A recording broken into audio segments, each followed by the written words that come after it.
Okay, everyone, I just wanted to do a quick video on some tune-up tips for an '08 Ford Explorer 4x4 with the 4.0 V6. So I got on Rock Auto. Shout out to Rock Auto. They're not sponsoring this, but they have some awesome deals on parts. Great time to go out, hood struts. Really? My hood struts are going to go out in the middle of a video? Fucking ghosts, man. Anyways, so I put in, as you can see, the new ignition coil, new plug wires, and some new spark plugs. And on this vehicle, this side is easy. The driver's side is super easy. I mean, you can reach your hand and you can touch right down to the back spark plug, no problem. So that side was cake.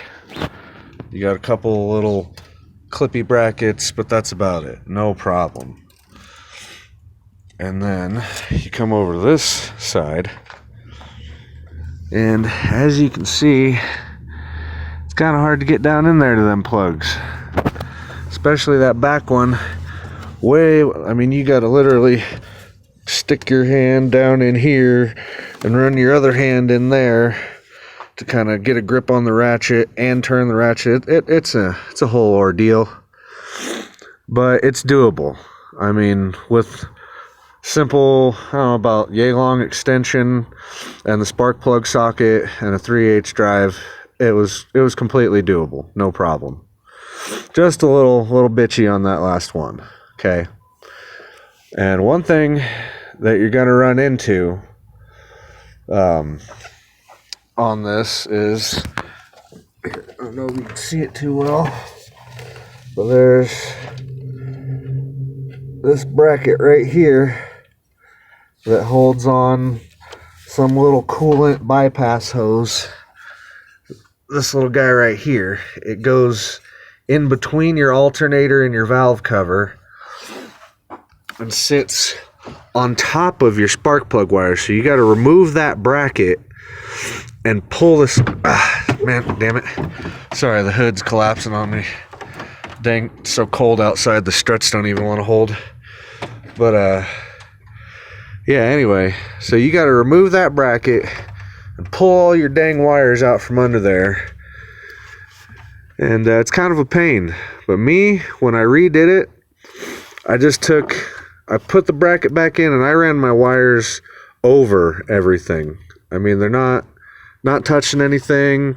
I got them all nice and separated out. They're in the little stock factory looms in all the locations, so it's good. It'll make it easier on the next guy who's got to tune up this engine.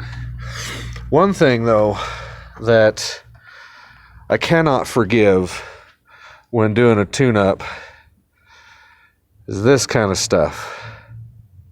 See if the camera will focus on that. There we go. See those chewed threads? This spark plug came out of that very back cylinder. So that means whoever did the tune-up on this last, they jammed that thing in there and cross-threaded it and just powered through no matter how hard it was to turn it in there. Never, ever, ever, ever do this on a tune-up job. It will result in countless hours of frustrated mechanics and lots of money for you, possibly a new head. I mean, there's just all sorts of terrible repercussions of cross-threading a spark plug, and shame on anyone who does it. And it can honestly be avoided by a simple and basically free tool if you know where to get one. So what you do is you find a spark plug boot off of something that has like long spark plug holes like my Honda here, where you get a long spark plug boot like that. You cut the end off, so that's all that's left is a little rubber end there that you actually stick the spark plug into, and then you can just stick your spark plug down in there like that, and depending on how much room you have, you can go in there and turn it in, or you can just pop this thing you can pop that thing right off. See, that's just like a nut driver or a socket driver type handle. Yeah, stupid hood. Another thing for the list. Anywho's, so yeah, it's got like a driver type handle and the spark plug boot. You work it back in there, and if it starts to cross thread at all, that spark plug will just turn and won't let you thread it in. So there's literally no way you can cross thread a spark plug or any other bolt with this tool, but it just works great for spark plugs. So that's my rant on not cross threading spark plugs and a simple, cheap tool that will forever help you avoid that. And I'm doing this video, it's like a week after I did the tune-up.